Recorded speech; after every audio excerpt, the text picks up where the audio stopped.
Et j'ajoute que le préfet de police de Paris, Laurent Nunez, apporte son soutien, redit sa confiance aux policiers engagés dans des conditions difficiles. Et pour aller plus loin, j'accueille donc Reda Bellage. Bonjour.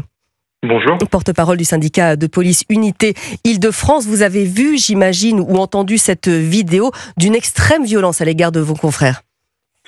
Oui, c'est des images qui sont toujours très impressionnantes, même si je pense que chaque policier, quel que soit son lieu de fonction, a été victime de ces faits. Mais là, les gens se rendent compte à quel point les individus peuvent être violents et à quel point la situation est très difficile pour mes collègues à maîtriser. Alors, Reda Bellage, les policiers sont des cibles, ils ne peuvent plus exercer leur métier comme ils le devraient. On rappelle que là, ils intervenaient dans le cadre d'un rodéo urbain, fortement interdit, bien sûr.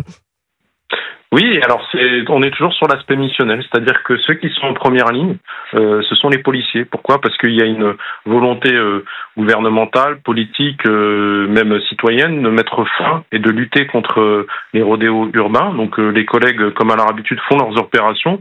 Il faut savoir qu'au niveau contextuel, vous êtes dans le département le plus criminogène de France, la Seine-Saint-Denis. Vous êtes dans un quartier dit difficile. Quand vous entendez les propos des individus, ils sont très déterminés et très violents.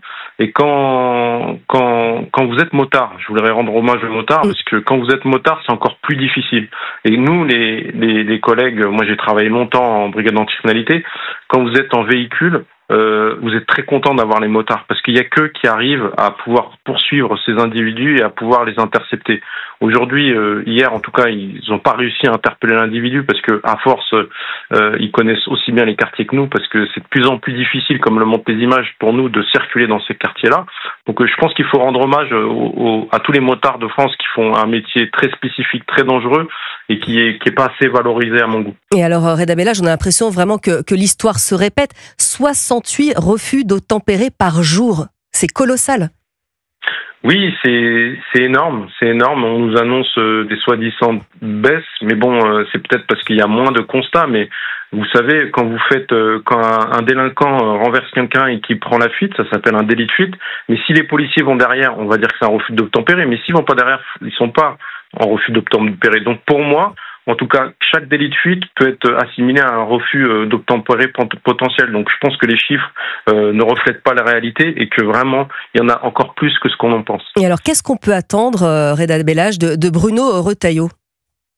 Écoutez, du soutien, je pense qu'il le fera comme l'a fait le préfet de police. Nous, notre organisation syndicale aussi, par voie de tract, elle a apporté son soutien aux collègues qui ont été blessés, parce que franchement, moi j'ai travaillé dans le Val-de-Marne, je vais vous dire, faut être au-dessus d'être courageux, faut être un héros pour aujourd'hui travailler dans le département de la Seine-Saint-Denis, quand vous voyez comme on est accueilli dans certains quartiers. Et alors, cet ensauvagement tel que l'a qualifié à notre micro ce matin Sébastien Chenu, ou comme le fait Bruno Retailleau, comment est-ce qu'on peut l'endiguer, vous qui êtes un homme de terrain ?